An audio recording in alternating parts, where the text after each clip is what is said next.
neglected person in America is the black woman. The most unprotected person in America is the black woman. The most neglected person in America is the black woman. It got to the point where I really wanted to hide under a rock. I am here to say that this young lady, and without mentioning her name, deserves a lot more respect than what she's received from not only this body but across the city, because we all know who and what this is really about. On confirming the nomination of Victoria Rowe to the Historical Commission, Councilor Hurst. No. Victoria Rowe is an African-American woman who ran for City Council in November 2015. After losing the race, she was then appointed to the Springfield Historical Commission by Springfield's Mayor Dominique Sarno. As city politics entered the scene, her appointment was met with opposition from Springfield City Council members E. Henry Twiggs and Michael Fenton. This story evolved into a drawn-out media and social network battle between the black community and Springfield City Council. Never in the city's history has a seemingly simple appointment garnered so much attention.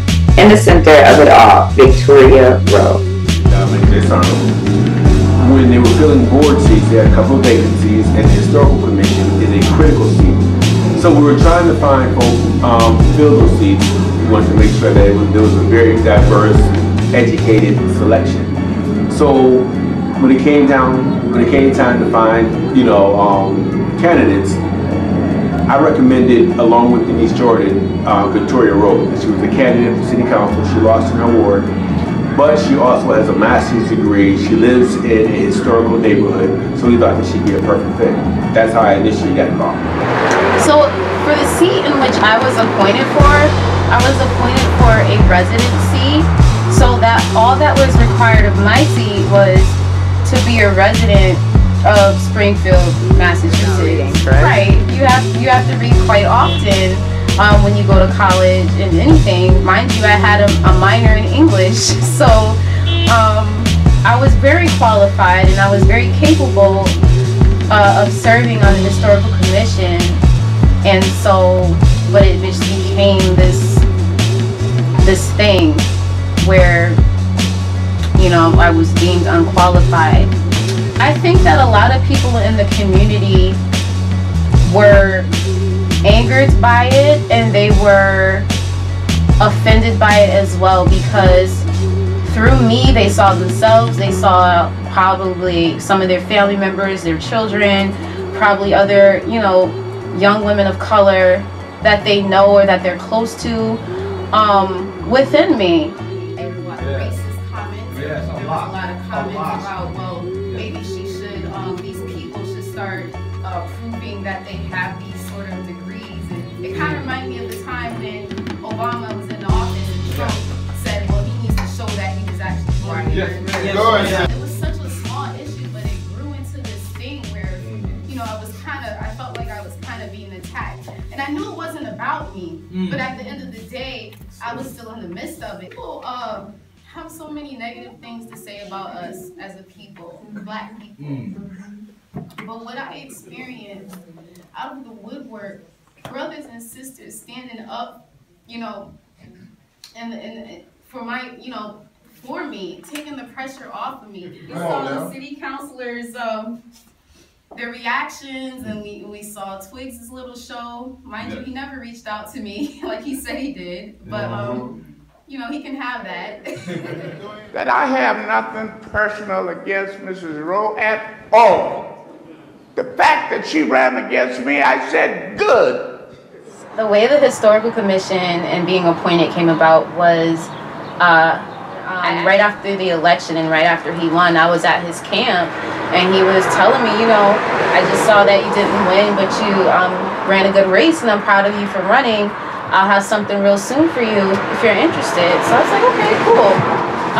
People were just geared up. They were like, wait, this isn't They right. saw injustice and they wanted saw to a great injustice, and they wanted to seek justice, and they saw right? pettiness, and for some reason people had it in their hearts to do something about this, because it was just it was just ridiculous. Yeah, I was offended. I was offended for all young black people, to be honest with you, because I don't think, although it was a black city council who said it, he would have never made that statement in regards to a European American who had a master's degree, owned their own home, and was really pushing to really kind of kickstart their career. They would call that individual assertive, innovative, and intelligent.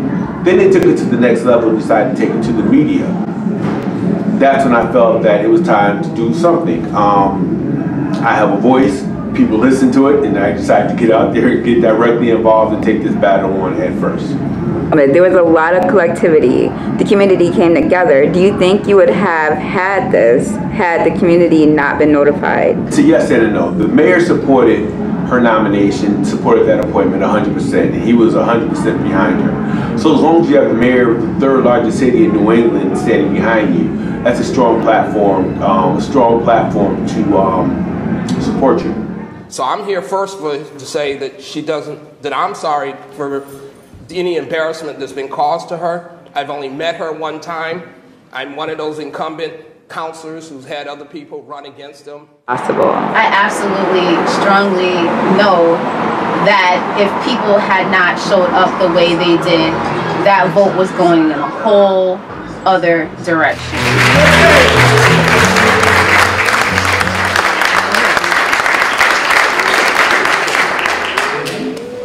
Good evening, everyone.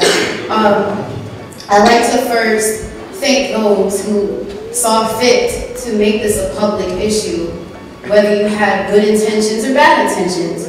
I think it brought a lot of things to light. I'd like to thank my students who agreed to come out with me tonight, Marjorie, Ania, and George, and kind of experience this with me and get a taste of reality.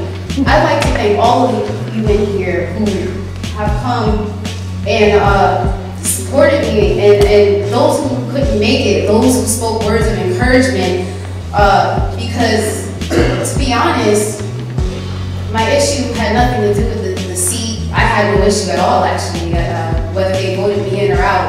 But the very fact that this was made public and that I was deemed unqualified, thank you, Councilor E. Henry Twiggs, for doing that, as it brought to light my many qualifications.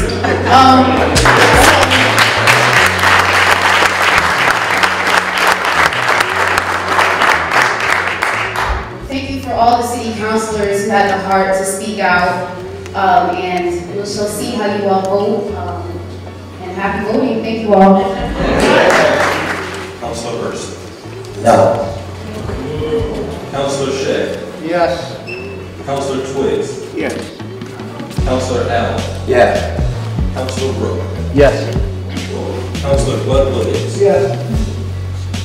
Councilor Robinson. Yes. Councilor Marcus Williams. Yes. Councilor Gomez. Yes.